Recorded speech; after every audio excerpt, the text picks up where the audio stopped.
Welcome to my channel. अस्सलामुअलैकुम। आइए जानते हैं बारिक नाम के मायने और इसकी तफसील। हमारा आज का बेबीज़ बॉयज़ नेम है बारिक। बारिक के इंग्लिश में स्पेल्स हैं BARIQ बारिक। ये एक इस्लामिक नेम है और लड़कों के लिए रखा जाता है ये नाम बारिक। इस नेम के मायने हैं बहादुरी, जुर्रत, चमकदार। बारिक। इस नेम की तफसील है मोहम्मद बारिक, बारिक अहमर। इस तरह से हम ये नाम रख सकते हैं। आप भी अपने नाम का मायने जानने के लिए कमेंट्स में अपना नाम लिखें और मायने जानिए।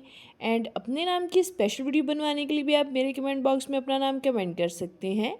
And please like the video, subscribe my channel. Okay dears, फिर मिलेंगे न्यू नेम न्यू वीडियो के साथ। अपना ख्याल रखिएगा, दुआओं में याद रखिएगा। अल्लाह हाफिज़।